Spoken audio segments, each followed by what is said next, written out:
UndergroundVideoNetwork.com presents the We Talk Too Much podcast. This is where the fun begins. Comic books, superheroes, sci-fi, gaming, and everything nerdy. That's it. This is just too weird. Now, here's your host of the We Talk Too Much podcast, Mike and Richard. Hey everyone, and welcome to this episode of Underground Video Network's We Talk Too Much. I am Michael Boroff, and with me, as always, is Richard Catterjohn. What's going on, Rich? Hey, just heading back from a local town festival. Out taking photos again. Yeah, you were telling me you were feeling like a little bit of a Peter Parker here recently. Yeah, I've gotten some photos on the front page and stuff of the local newspapers and stuff, so it's pretty cool. Photo by Richard Catterjohn. I'm gonna shave the beard, leave the mustache. I'm gonna come in one day and surprise you, be like, I want pictures of Parker. So aside from that, Rich, how's everything been going? Pretty good. Things hanging in there.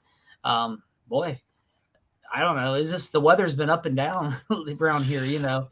Yeah, literally. I mean, the old joke about, if you don't like Ohio weather, wait 5 minutes. Give me 5 minutes. Knock this 5-second stuff off, man. How things going? Got it. Oh. Not bad. Working. Same, I did get to do a photo shoot with a friend of ours, Ginger Snap Angie. Oh, okay. Yeah, it was the first time in a while I was able to get the camera out. Cool. And we went to one of the local metro parks. She does a fantastic Merida costume. Oh, wow. And she's done it for Free Comic Book Day. The kids absolutely love it. And this was I loved this for her. While we were at the park shooting, we'd moved to different locations.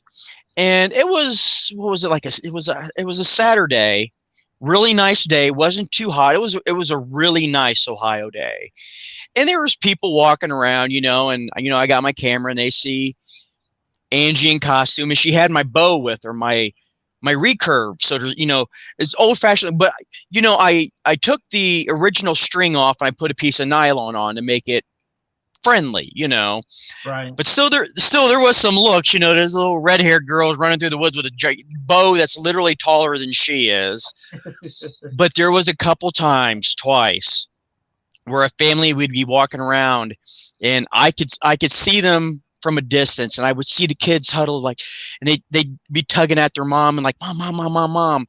And Angie got recognized as Merida in the wood, and I'm telling you, I loved it for her because she literally made those kids' day. Oh, that's cool. Because it's one thing to go to an event like Free Comic Book Day or, one of the many charity events that we go to. But imagine being 7 years old, a fan of Disney princesses or Disney in general, and there's freaking Merida in the woods, And so, yeah, it was really fun. Got to spend the next few days in front of the computer doing editing, which more than anybody. It's like a love-hate relationship. That's my it job. did make yeah. It really did make me realize that it's about time for a new computer, because even I don't have the high-end Photoshop, but I got a good Photoshop, and even with that, it's like, all right, you hit the render button. I'm like, well, might as well go mow the yard. Get done mowing the yard. I'm like, all right, the picture's done rendering. Okay, add your logo. All right, let's go do the laundry. I wanted one of those new iPad Airs that's out, the 10.3. Oh, I hear those are wicked quick. The littler one's not the big, but the littler one, because it's got the M1 chip in it and everything. I've been pricing some of those. Those look pretty sweet, Yeah. That way you could do editing on the fly, Yeah, like right in your car. Yeah. Oh, I got good news for you. For my bigger camera case or camera equipment stuff, I bought a new case, and it's like a beige color, so it's not black. And it's bigger too because it's a bigger equipment and stuff too. So that's an inside joke between Mike and me. We were joking at the last convention. I have this bad habit of just like following people because Richard, this was like a couple years ago. Richard found this great deal. It was a carrying case. Pretty much it was for guns. You know, it had the foam inside it. It's for cameras too. Yeah, but that's what I mean. It was like a general, you know, all purpose. But like when you look at the pictures, you know, that, you know, and I loved it. I was like, this is amazing. This is a great camera or a great case. So I ran out and got the exact same one he did. So now we have that moment where we're like getting ready to leave. And it's like, wait a minute. It's like the Thomas Crown affair. You know, we're doing the handoff, you know, it's like we're doing the switch. Like there goes the guy with the video footage and they're following you, but I got the camera. But yeah, because I got that new, well, you haven't seen it yet. I got a brand new Pro Panasonic deck now and stuff to carry. Ooh. Yeah, and it's bigger than that little case that I had for that. Don't get it wrong. That Zoom is a nice camera. I shot some cool footage with it. Yeah.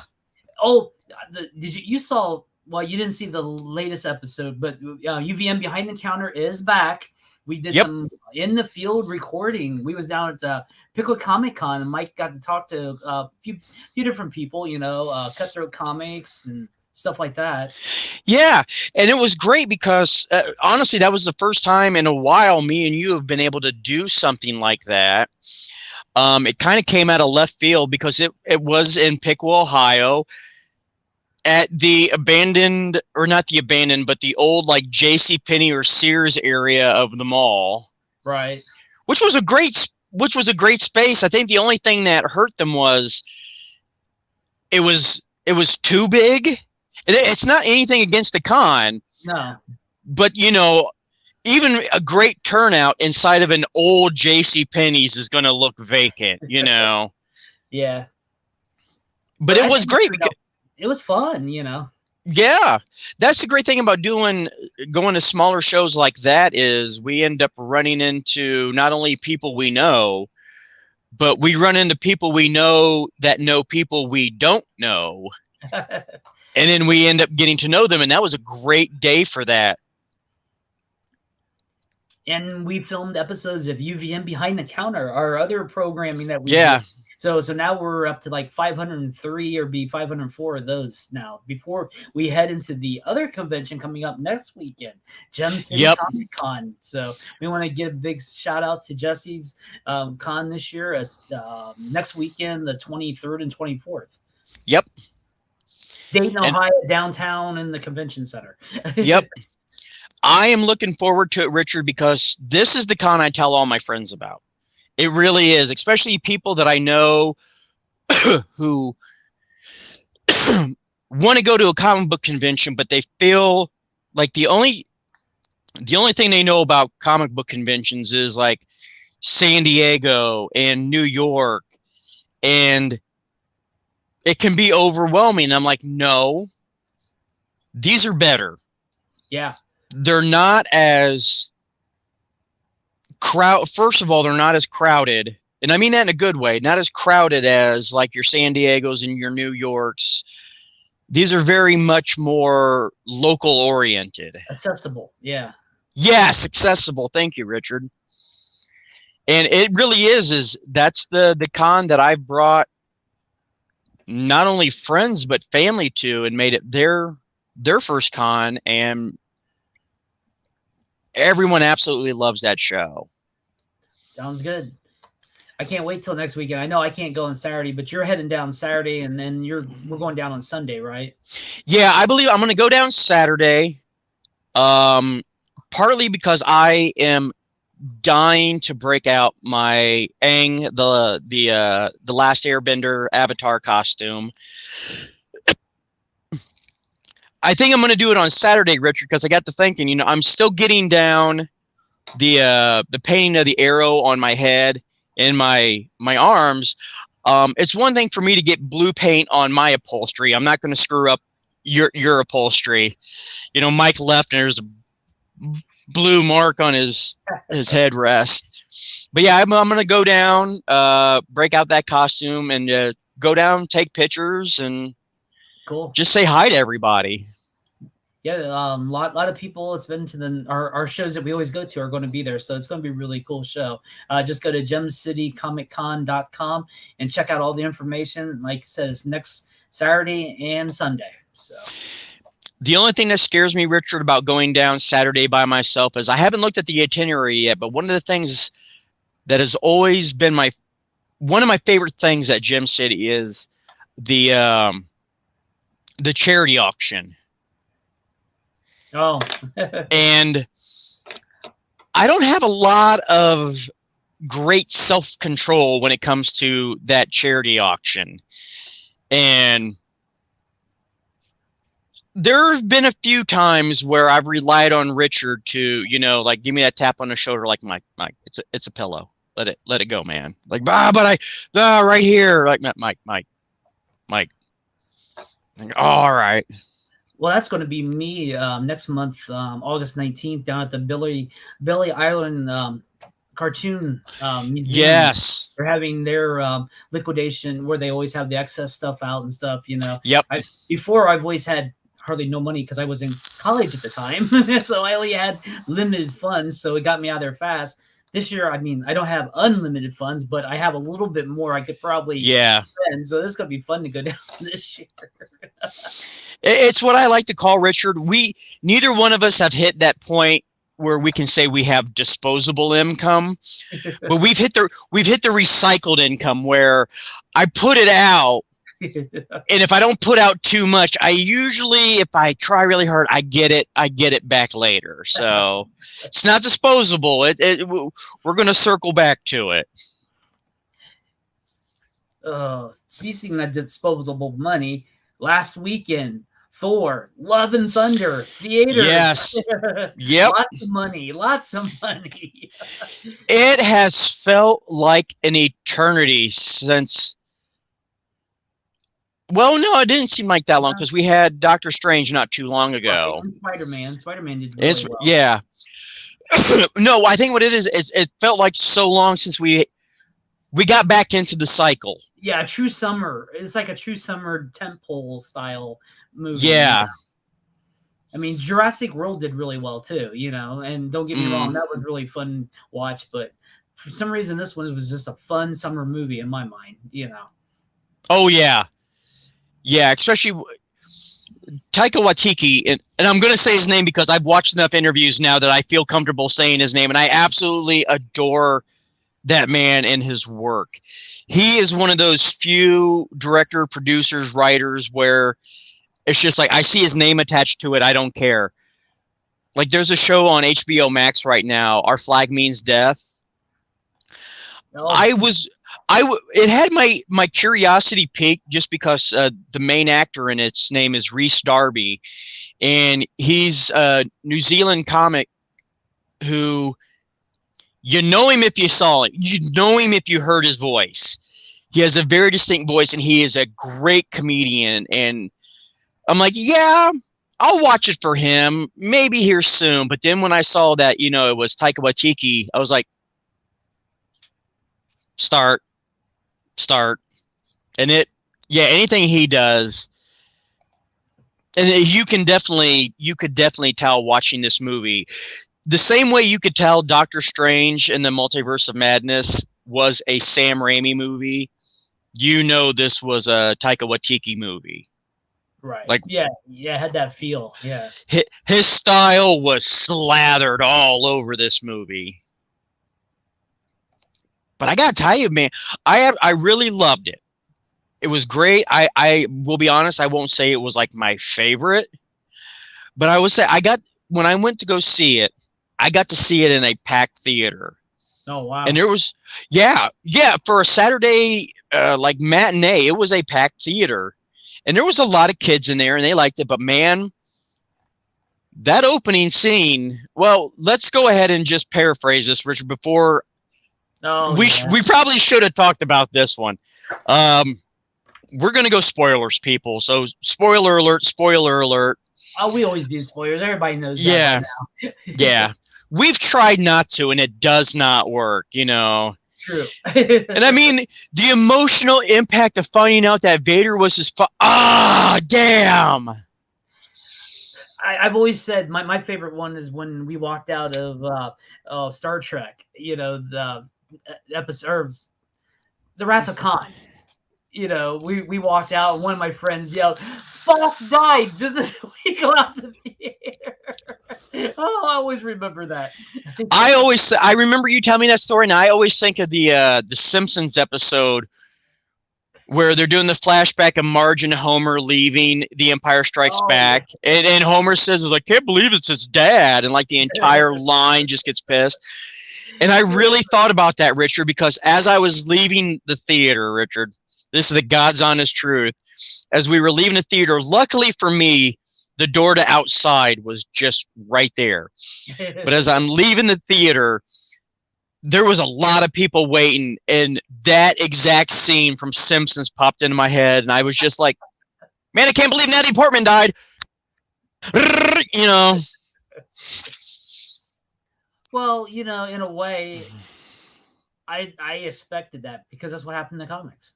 Yeah. I mean, they took it straight from the comics, so. Yeah.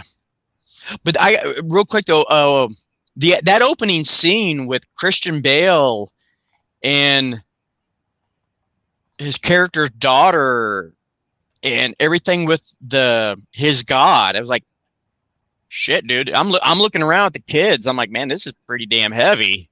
Yeah, it really was. Especially it was pretty damn dark. I mean, the kid dies. Yeah. And then when they Christian Bale's like laying with his arm draped across her grave, I was like, God, shit. Like, I can't wait to see how they transition this into, dun, dun, dun, dun, dun, dun, dun, dun, dun. It's like, I will say this, before the movie came out, when pictures of Christian Bale's character, Morg, because I think Morg, because it sounds, why they chose it. There was Morg and there was Korg. You can't do that. You can't have two characters whose names, Well, Morg is right from the old Marvel stuff from the 60s there. Yeah. That's where they got it from. But, everybody was kind of, picking fun, like, oh, look, I thought he did a phenomenal job. He was legitimately pretty damn terrifying in some scenes. Like, shit, Richard, that scene with the kids in the cage, when he just appeared behind them, fuck, even I was just like, holy. Well, that's Gorg. His character was Gorg, the God Slayer. Gorg, yeah. Yeah. I was Morg is the rock guy. Right. But I'm saying both those characters' names are. I got confused for a second. I apologize, folks. But no, when he just appeared behind him, was like no. That was it was legitimately. That's why Taika Waititi is so good, because he can do that. It was like, and with the yellow eyes, and he just like I thought he did a great job in that role. He executed. Yeah, because it was like the Shadow, King style character, and he had all those demons and stuff, Yeah. Or the Shadow demons or whatever, But it makes me wonder though, Richard, because the idea of all these gods, like Zeus and everything, which we'll talk about later, it's kind of like, are they watering down the mythology at some point, when they're able to just like go to that realm? Is it truly that they're gods, or just like very advanced aliens? Where do you draw that line? Well, like Stan Lee, when he first started using all these, that's what it kind of was. They were these beings, because I was reading Thor from the beginning, almost the beginning, because my dad had a bunch of Thors, and I got in about the time when they had the big one of the Ragnaroks back in the day, and they crossed over and was fighting and stuff. And then I have the first appearance of Hercules, and I was reading that from a young age too, because my dad had all that stuff, and the way that Kirby drew that stuff back in the day was that gave that whole cosmic feel. The Kirby Crackle and stuff, it really made them seem like a modern day mythology, and I think the way Stan Lee and them all interpreted that was to make them heroes even for today and set them in, because just like Zeus said that, now they have superheroes, they don't even need us, so I could see some kind of big god war happen against like the remaining Avengers or something, like a Secret Wars or something, I had that exact same feeling when Zeus gave that speech. I was, we're well versed enough within the Marvel universe, and we big huge pop culture fans. We know foreshadowing when we hear it. But the thing I always thought, like I read the real mythology. So now when the gods don't have their followers, they die. Yep. And that's how a lot of that goes. So if they're not being worshipped, they are gone, and it takes like some kind of to bring them back and stuff. I know they touched upon that in what storyline was that? Where if you don't believe in me, I don't exist, or something like that. That came from that, Yeah. It's like Neil Gaiman stuff. No, that's what I was going to say. That is exactly the plot of American Gods. Yeah. Is the idea that the gods were real. They got their power from worship, but over the millennia, they're being worshipped less and less and losing their power and just dying. Not only that, but being replaced by the new gods as technology. Right. Because let's face it, we worship technology, and it wasn't just roads. It was like transportation. It was like the all-encompassing car road. Because we're so dependent and rely on it. The new gods are looking to usurp the old gods. Yeah, but within the MCU, I think they're going to take it and keep them like they are, like these, well, Thor's referred to as a space Viking. Yeah.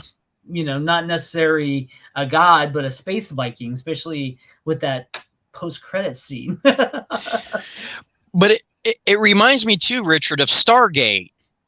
Millennia ago, this alien comes down. Raw. Yeah, Raw. Yeah, Raw.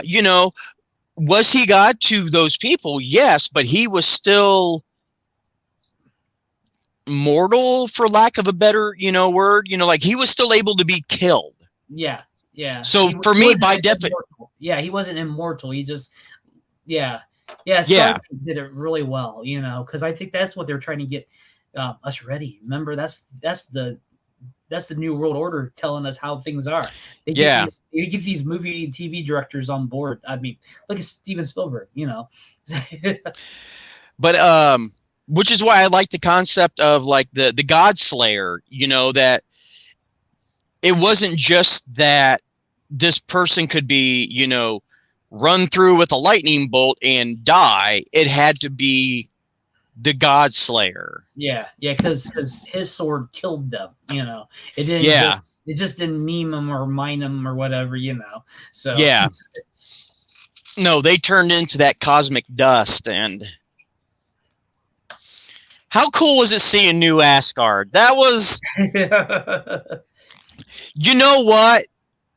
I fully believe that's what would have happened. I really firmly believe. And I loved the idea, the take of Valkyrie being the king and being relegated to a suit and tie, handshake, ribbon cutting, politician, for lack of a better. You know what I mean? It was. That's what And the whole play thing again. Oh my God, the play was killing me. I was when I saw it, I was the only one laughing, but I loved it. I was, I loved it. And when Melissa McCarthy came busting out as Hela, I damn near pissed. Because I ran that Rolodex. Because when they brought the screen, and I love the fact that they did it that the citizens purposely did it so low tech. Because I mean, come on, it's supposed to be like 5 years in the future, and we have godlike, stuff and everything. But still, the fact that they went so low tech. But when they brought that screen out, you knew what was coming. My Rolodex was just like, brrr. Okay, who could I see? Melissa McCarthy? Didn't see that coming, and I laughed my ass off. Well, that's just like when they went through there with the space dust, Oh yeah. Oh, I'm disappearing. Then they show Sam, Carl, and then the thing with the hammer was that was literally on two bad strings, like slowly and jerkily moving, But I love that they showed the crowd absolutely loving it. I'm like, yes, they would. I know. I was just dying laughing in the theater, Oh. I didn't care. I was the only one, but I don't care.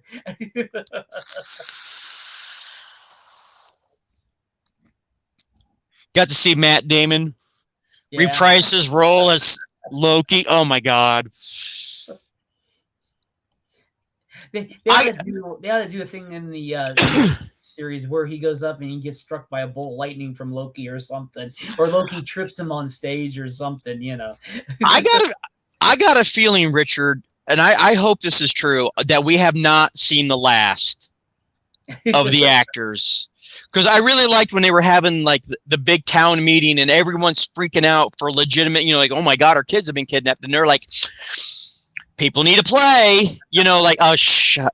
But, they would have done that. Yeah. And other little touches I really like too. In that same scene where Thor's like, they're in the meeting hall and Thor's like, I'll be back in a minute. And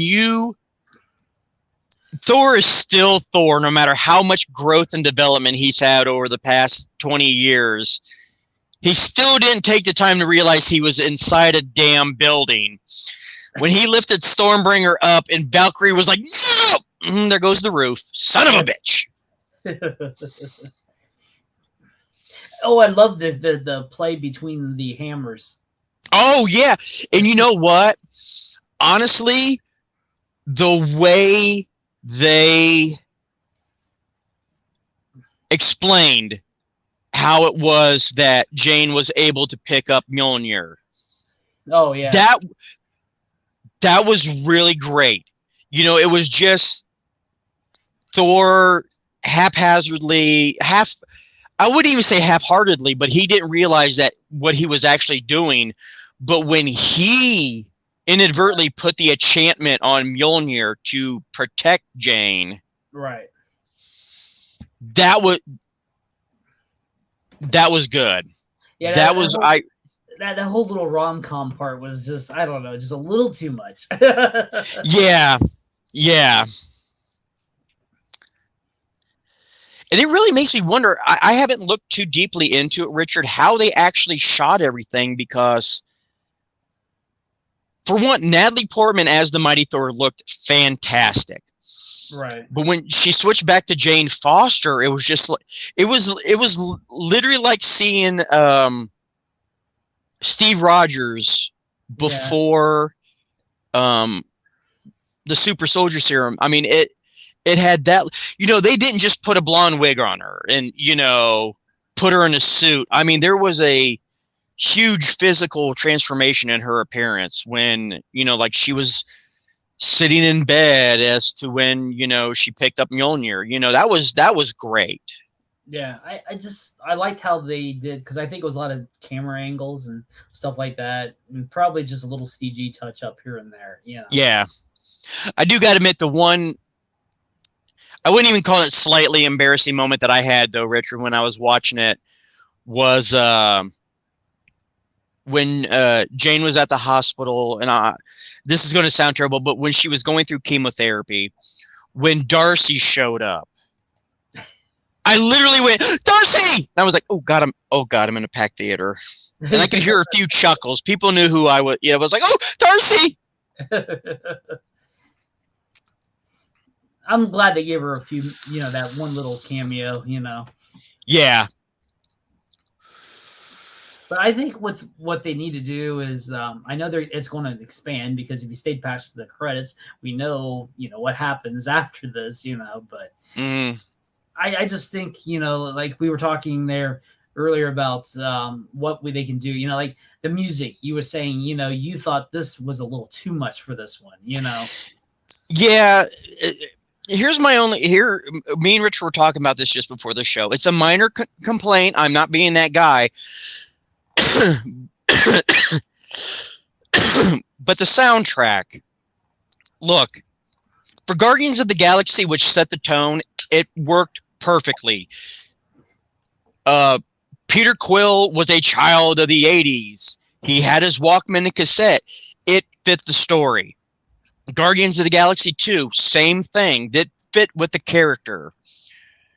Ragnarok, it was kind of fun. I mean, listening to Led Zeppelin's, Come From the Land of the Ice. Oh, yeah. I'll give you a pass on that one. That was... Because it's talking about Valhalla, it fit the tone, Yes! But it just seems like they're visiting the well too often, and it's starting to run dry. And they're forcing of the one kid, name is like, I want to be called Axel. Just it didn't take me out of it, but it just didn't feel like it fit right. That was one of those few moments where really good orchestral. Oh, yeah. You know what I mean? An original score would have, to me, fit better. Yeah, it was kind of funny, that whole Axel thing today. I was taking a picture of little kids drawing chalk with chalk, and then I asked the parent or the grandma what the names was to match up with the kid and stuff. His name was Axel too. Yes. And I go, oh, Thor. I digress for a second, folks. Sorry about that. But I just thought that was so funny that there was this kid called Axel. And I can imagine his dad probably was into heavy metal or something. Oh, God, yeah. Or the mom, because that'd be the generation from that time frame that would have had this kid, Yeah. I did. I enjoyed but yeah, like you said, the interactions with the hammers and the axe being, the X. Yeah. And also with the kid, we get off the topics of the kids, but the kids at the final battle, how Thor, that was, I really did like that one, because I like that Thor was smart enough to put like the addendum in where he's just like, I grant them the power of Thor for a limited time only. It was like the living embodiment of the asterisk during the advertisement at the bottom. It says for limited time only in realms, in only the shadow realm. It was like there was like this huge stipulation, but I really did. I liked seeing his interaction with the kids. It was nice. And that kind of sets the stage up for the next generation, because some of them, might be part of, because it reminded me so much of the Future Foundation storyline. Yeah. Where they could go with that, once we get the Fantastic Four in, and figure out how they're going to fit within the whole Marvel MCU, then we can have like a Future Foundation with all the kids or something, Yeah. Asgardian kids, The only thing that really confused me about the bad guy, and I'm not saying the story was convoluted, but okay, I understood him wanting to kill the gods. Fully justified. I'm not saying justified, but from his point of view, yeah, I've had enough. But then the whole thing with finding an Infinity was like, okay, he wants to kill Infinity, but then this came out of nowhere where Valkyrie realized like, oh no, if you find Infinity, it'll grant a wish. And what would a god killer wish for? It's like, oh, that's bad. But I'm like, it got a little muddled. Yeah, they probably did a couple little changes during that time frame. You know what I'm saying? When they were filming or something. Yeah. Because it just feels like if that was his intent to begin with, like if he just went up to Thor and go, look, dude, man to man here. I want to find Infinity. I want the wish to bring my kid back. Thor would have been like, cool, let me hold the door open for you. Well, that's not probably what he originally was going to do. Right. You know, because he wanted to destroy all the gods. You know, that's what his plan was. And it was, you know, Natalie Portman and Jane Foster that he showed, you know, Jane Foster dying in Thor's arms there that made him change his mind that he wanted to get his daughter back, you know. Yeah. But a little side note, that was actually Thor's daughter in real life. Oh, yes, it was. I thought that was good, you know. And his son's too, because he's one of the Asgardian kids, right? No. He is, as Korg is telling the story about young Thor, when they show him running through the woods, which, by the way, did you spot the old school Marvel Comics costume? Yeah. That was like I literally can't wait for that when it comes to streaming or Blu-ray to watch that one in slow motion, because I'm like, I know I saw it, but it was so quick. But no, that was one of his sons. Yeah, that's right. But I thought that was so cool. That's his daughter, you know, at the end where they're going out, you know. And I liked the way they did it too, because I liked that as they were leaving. Again, Richard, reason why I really want to look at it better was, I swear to God, that looked like a space Winnebago. Because the back thing comes down, right? Right. It had a very kind of square shape to it for the moment that you saw it. And my first thought was, are they in Eagle 5? But I like that she called him Uncle Thor. Oh, yeah. She called him Uncle Thor. So, you know, she was old enough to have understood what happened, and she was old enough to understood that, you know, Thor was not her dad, you know. Right. Oh, yeah. It wasn't just, you know, I'm adopting you. No, it was a, you know, Aunt May and Uncle Ben situation. I loved it that it was Uncle Thor. Yeah. Yeah, it worked out. And, you know, like I said, Thor, I really think this was needed, this type of version of Marvel right now, you know, because we're getting into all this cosmic stuff. So it's really a good stepping stone, you know. It's not necessarily set the tone. It kind of did, but we're not sure this is what we're going with in the future. Because, you know, with Guardians of the Galaxy stuff, you know, Thor breaking away from the Guardians of the Galaxy gives Guardians of the Galaxy room to play in the, you know, their third movie plus the special, you know. Yeah. And a lot of really, really great, quick Easter eggs in this one too. You know, because before they showed Infinity, like, I spotted it right away because it was just like the space silhouette with the horns. And I thought I heard some people in the theater. At first, they thought it was Hela. But I'm like, nope. Look for the other, you know, and it wasn't just the horn. It was like the whole crown, you know. I was like, nope. That's Infinity. Now, to me, even in the comic book, that's a god. Oh, you know, yeah. Thor, Zeus and all them are still like very high level aliens. Infinity, death, gods, you know. Yeah, I can see that, you know, but I think like this is phase 4. I think this is the middle of phase 4 now, right? Mm-hmm. You know, and I think this is what Marvel needed in the center. Then hopefully, like I was reading some stuff, you know, Marvel right at the moment doesn't have a clarified villain, which is kind of nice in a way. You know, a lot of it was complaining that there's no villain and stuff. You know, well, you have multiple villains. You have, you know, you had the Godslayer, even though he didn't go on to become the big bad like Thanos, but he was a villain to Thor, you know. Yeah. And just like in Ms. Marvel, you know, her in the series, you know, she got a villain. Maybe she wasn't quite bad, but she was bad, and it helped her story along, you know. And the Thor movies have been really good about that, except for the second one, which we don't talk about too much. But I mean, think about it. In the first one, Loki and the Destroyer. Right. Ragnarok, it was Hela. Right. I mean, Hela was a one and done, bad guy. Yeah. Oh, well, she's still around somewhere, probably, but Oh yeah. but I don't think Marvel needs a true another Thanos. You know, they're always saying, "Oh, you know, we're going to get this and that," you know, and then they're talk now about Doctor Doom, you know, maybe being set in the Middle East instead of Europe, Middle Europe, you know, bad guy and stuff, you know.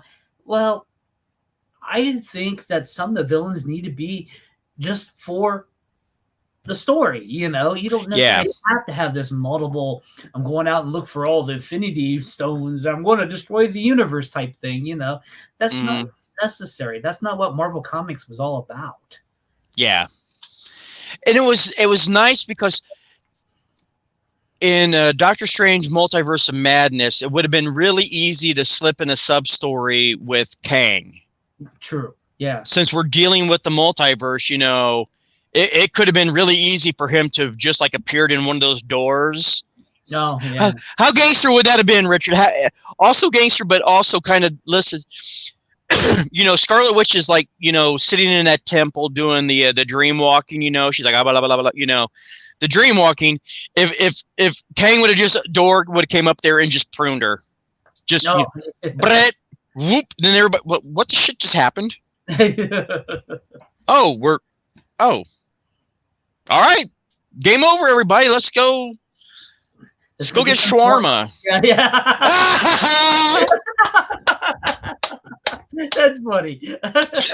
Oh my God. Oh, Marvel too long. Oh, Richard, if we ever do a highlight reel, that is the #1 clip right there. But no, it's just I think Marvel now, instead of staying totally unified, I think it needs to become its own pieces. You know what I'm saying? Yeah, you know what? Here's what I think, Richard. You're right, and at the same time, it's like the opposite, where the first few phases were setting up the bad guy. I think everything we're seeing right now is setting up the good guys, because we're getting a lot of foundational groundwork for the future heroes. Yeah, you got the Young Avengers, you know, all them. Yeah, basically is going to start appearing. You know, we got the young, you know, in Doctor Strange, you know, Chavez, you know, American Shop, yeah, you know, Chavez, and now we got Ms. Marvel. And that series was awesome too. You know. Oh yeah, we are going to be talking about So Marvel has to be. I don't think it needs to be what it used to be. I think it needs to be different.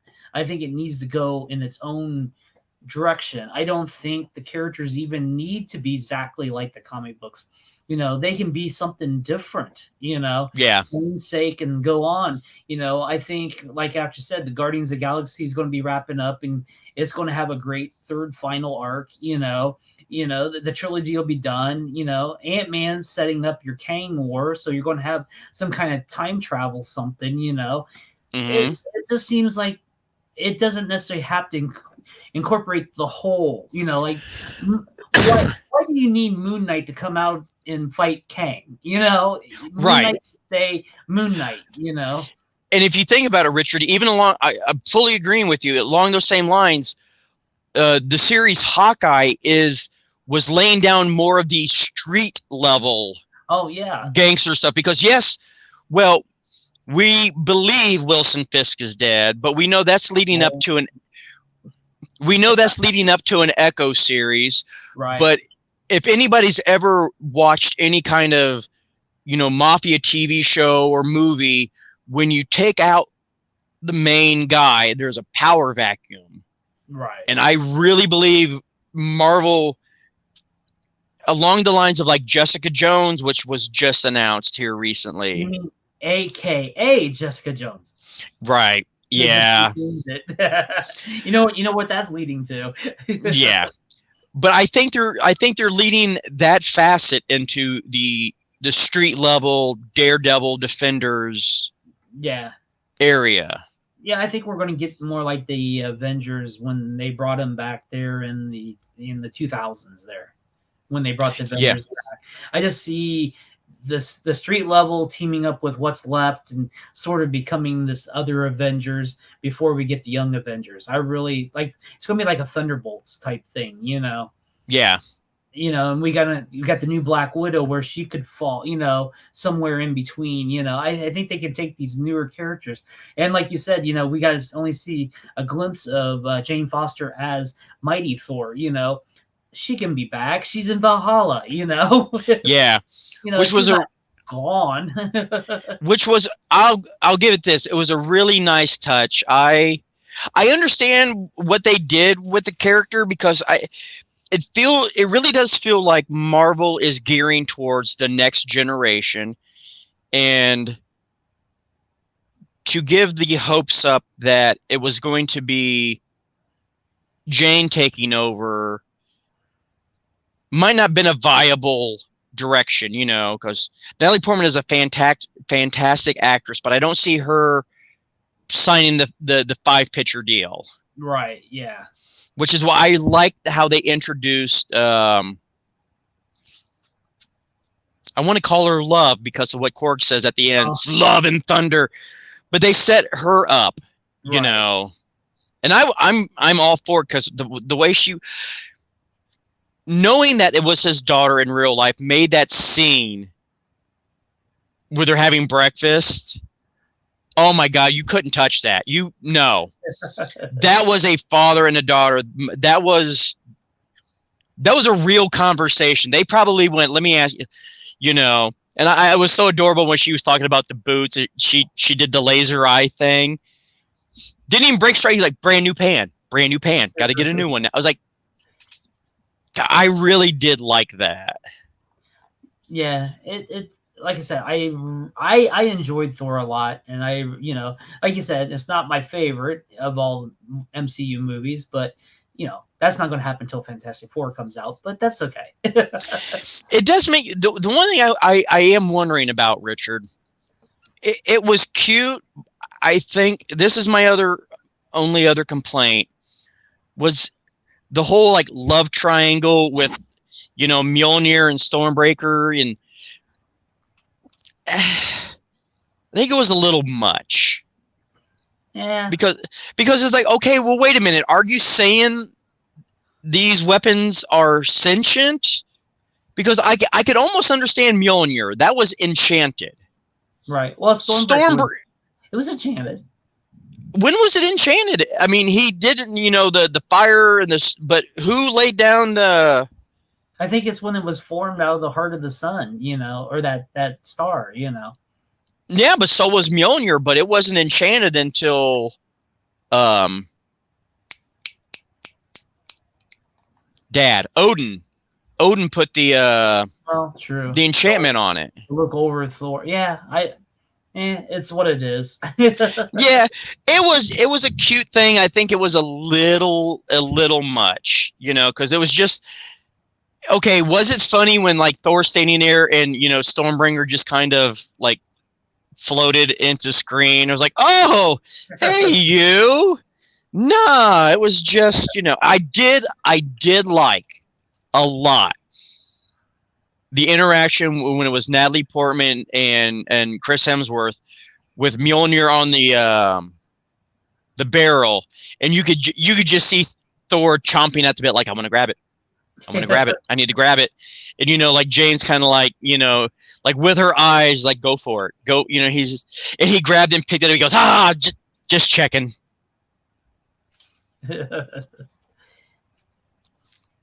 That was a neat idea too of what they did about moving the hammer by cutting out the earth and then picking, you know, the whole earth up. Yeah.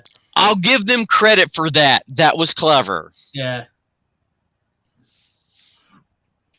Oh, and that part, like when they first met when she was in the full Thor gab, and then he put in his helmet, make it look like hers. Oh yeah, it was like shunk, you know.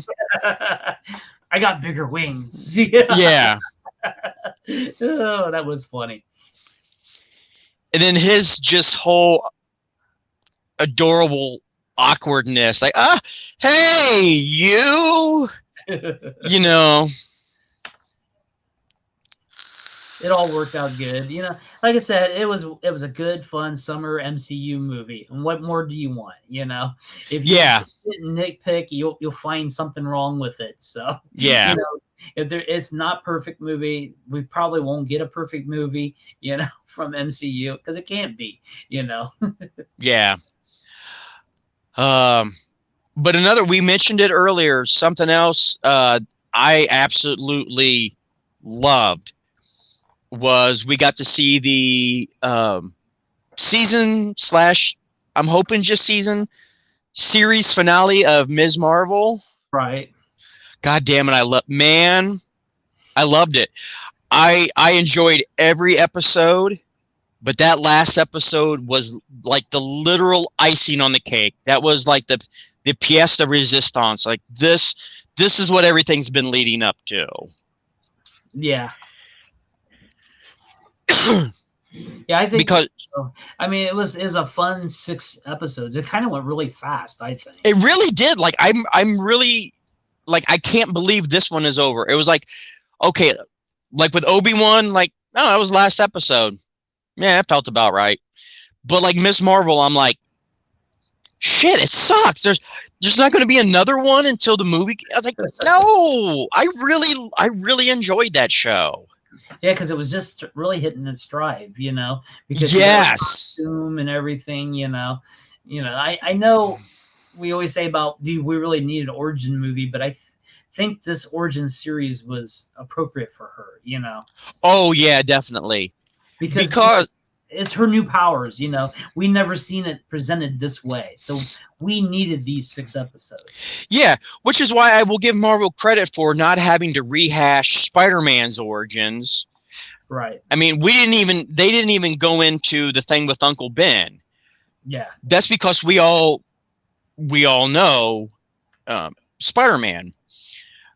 I appreciated that they did it with Kate Bishop, because this is a new character that a lot of people are unfamiliar with. They didn't have to go too heavy into it. Right. I thought the way they handled Ms. Marvel was absolutely fantastic too. And it really did credit to the character from the comic books too. Yeah. Yeah. Aside from the obvious, which we've talked about, the change in powers and the origin of her powers, which, believe me, if you haven't read the Ms. Marvel comic books, there was logistically no real feasible way they could have brought that to the MCU. Yeah. Quick enough to make it work. Even with special effects, I just don't see her doing like stretching powers and stuff. I mean, Fantastic Four's got a lot cut out when they do Mr. Fantastic coming up, Oh yeah. Yeah. But there was so much about this episode to take in, because I like that it, like you said, Richard, it wasn't like a big bad guy. It wasn't a Thanos, and it wasn't even like a Green Goblin, Yeah. Well, it was the government. Yeah. And episode 6, we got past that little part, and then it became damage control. I mean, there's a lot about damage control. What's damage control really going to be? Are they going to be the ones that goes after mutated people? Yeah, because they've come a long way since we saw them in the Spider-Man movie, where it was just they were the governmentally contracted cleanup crew. Right. Well, it seems like their job now is a lot more than just cleaning up collateral damage. They are doing metaphorical damage control. Now, I wonder if they're going to pick up the registration stuff. sooner or later with superheroes. You know, that whole storyline. You know, damage control could be really a good part of that in the MCU, where where if you don't register, you know, like the true Civil War, you know, you register or you don't register and all that stuff, you know. Yeah. I mean, that could come up, and a lot of that is sort of timely with what's really going on in our political structure and stuff, you know. The only thing that would really make it difficult is the lack of Tony Stark. Right.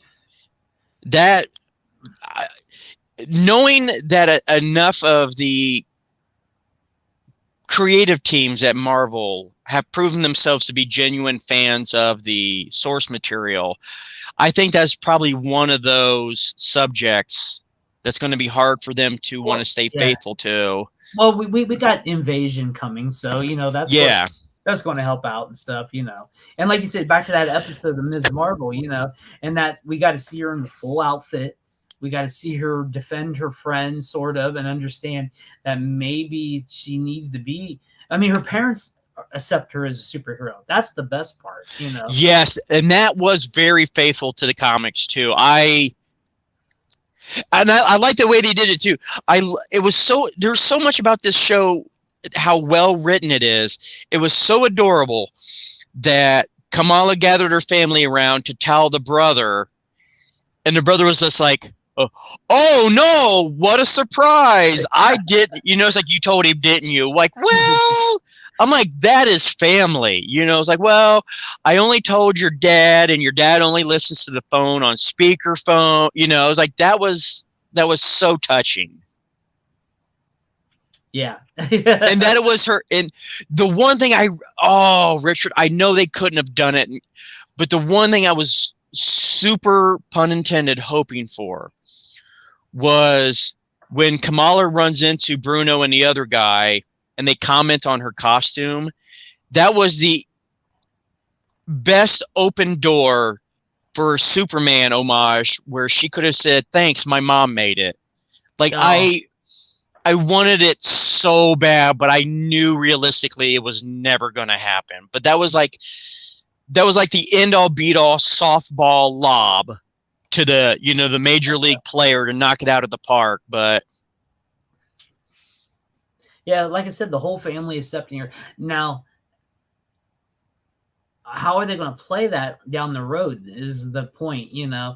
I mean, with the whole family knowing, are they going to become pawns in some other villain or something? You know, there's a lot of storytelling that could be done with that, and then with the support and stuff. So the only thing, and this wasn't bad writing. This was well written, but it was a true dad moment.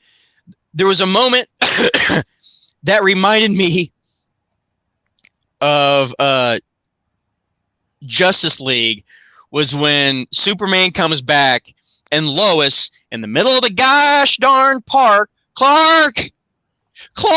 I'm like, dude, the oh my God, the police are literally right behind you. You're screaming, Clark! Like, you couldn't have called him Kal-El. You know, it's like, you're a reporter, for God's sakes. You're good at protecting your sources. But it was when they were in the park where her dad kept calling her, you know, calling out for Beta, you know, which was her, you know, his nickname for her. And I'm like, Ixnay on the Uber secret identity day, you know, but that is what a dad would have done. So that was a great little montage they did at the end too, with everybody with the TikToks and, you know, oh yeah, talking about their pride in Kamala, because you really get the feeling like some of them were the reoccurring actors in it, but a lot of them were probably just, and I appreciated it so much, were probably just like people that worked on set. Some was writer too. One of them was a writer. Yeah. But that was a nice little touch. The other nice little touch, the moment that made me giddy, Richard, is when she said the phrase. Oh. For anybody who is a fan of Ms. Marvel, you know her catchphrase is "Embiggen."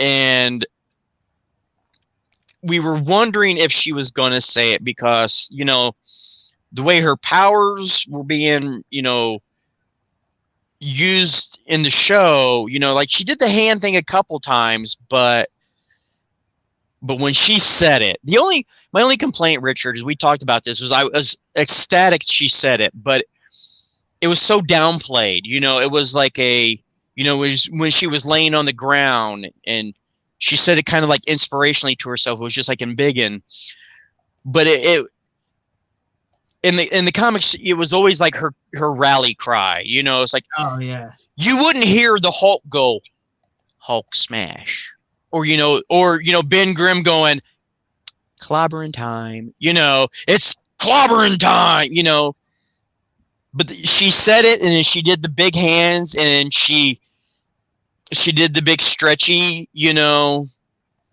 not I shouldn't say stretchy. She embiggened herself with her powers, and I was so there for it. Yeah, it was fun. And then when we got to see about her and maybe where her powers were coming from, that was something. Yeah. Another thing too that we need to address, I like the fact that they acknowledge that her mom made the suit, because one of the biggest running jokes is like, look, I have no problem believing that a 15-year-old has the proportionate strength of a spider. How the hell did he learn to sew like that? That is some bull. That is unbelievable. You know, even Tobey Maguire, it wasn't just like a spandex suit. You know, it's like that. Spinning webs, completely believe it. You've got access to material like that. No. Her mom made it, and knowing what we know about her mom, that was mom quality. That is a mother who has sewn stuff for her child before. That was high-end, high quality. That was good stuff. Yeah, but yeah, it had that inspiration from her culture too. Yeah. Yeah, and the lightning bolt. Oh, and the origin of her name.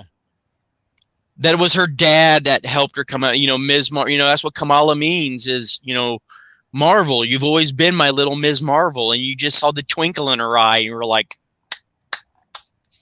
bravo. Yeah.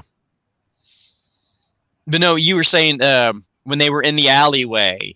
Right. Is it a rule, Richard, that like every superhero has to have the guy in the chair? You know, every superhero like Peter Parker, Kamala, it's like required that they have that one ridiculously genius friend. I'd have been screwed if I was a superhero because all my friends were dumbasses. You know what I mean, Richie? It's like, okay, hey, we need to figure out how to track this guy's license plate down. Does anybody have any ideas? Nope. Clueless, you know, end of episode 1, you know, but he did make a Bruno did make a startling revelation, didn't he, Rich? Yeah. Yeah. He said the M word or a version of the M word. He said a variation of the M word. Yeah. When he revealed that her blood showed a mutation. Right. It was the music that really topped it, you know. Yeah. like when I heard the music, Richard, I'm like, oh my God, are you really doing that? Like I was half expecting to see way off in the end of the alley, Richard, just a blur of this like yellow hovering wheelchair. I'm like, if you're gonna go there, you might as well go full out. But yeah. But I like the way she handled it. I love the way she handled it. It's just another label. Yep. Don't care. Like, yeah. It works great for what it is. You know, that's what I'm saying. You know, why can't these shows work on their own? Why do they have to be, you know, just a chip off of something else, and you have to watch all 100 and some hours worth of episodes just to enjoy something, you know? Yep. Because I think somebody could just watch Ms. Marvel and just enjoy that as itself. Exactly. Fully agree. And be ready for Marvels when it comes out, you know? Yep. Because that second credit scene was horrendous. Oh my God, man. That was... I mean that in a real good, horrendous way. Yeah. That was... And honestly, Richard, the moment I saw that, it was like I could hear the collective sigh of at least 35 of my female cosplayer friends just go, shit. Oh, we got another one to make, you know. I gotta admit though, man, I love that. That was a dope looking suit. I like that one. Well, now she did not become Carol Danvers. No, they've come out and said this. So they swap places, just like the Cosmic Bands. So did Carol find the other one in her ventures? You know, the character Carol Danvers, so they could switch because she didn't have a band on. You know, that was the whole thing. Like in the comics, they both had sets of bands, you know, like Captain Marvel and Rick Jones, and they could switch into the Negative Zone and stuff. So it's not quite the same, you know. Yeah. But it's similar, you know, so hopefully this will lead up to something where the Marvels will be all the Marvels, you know. Yeah. Yeah, because is it they switch places? Because how bad would that suck if Miss Marvel just happened to be cruising in, you know, the Andromeda Galaxy? Poor Kamala is like wakes up and all of a sudden she's floating in space. Yeah, I like the look on Carol Danvers' face when she had the poster of her. like, oh God, where am I? Yeah. Then she looks around and sees everything. It was just like, oh God. But yeah, I really enjoyed Ms. Marvel. It's one of those ones where I really do plan on. I want to go back through and rewatch it, and I want to binge it because it just rolls, you know. Oh, I gotta say something about the episode 5. You know, where she time travels back to the past. Oh yeah. And Pakistan was splitting off from India and stuff, you know, and stuff. Yep. That was a very accurate what really happened. Yeah. Because I've seen film in my film studies class that took place during that time frame, and they have a little bit of that part, like at a train station where they were trying to get out and go into this new country and stuff because the revolution was happening and all that stuff. So that was really nice to see. I don't want to say nice, but really a pleasant to see accuracy in the MCU. Yes, and not only did that show do very well at being accurate with the character, like you said, the character, the culture, the history. Yeah. Yeah, I really think it makes it work, you know, and that's what. Yeah. And I think that has to do with the director. I think she really put a lot of effort. Oh, yeah. That way, you know, and I'm not going to try to say her name because I know I'll blotch it. Well, the same can be said, especially, this is what happens when you really put someone who respects not only the source material, but let's be honest, the culture behind the source material. Another great example is the way they handled, I'm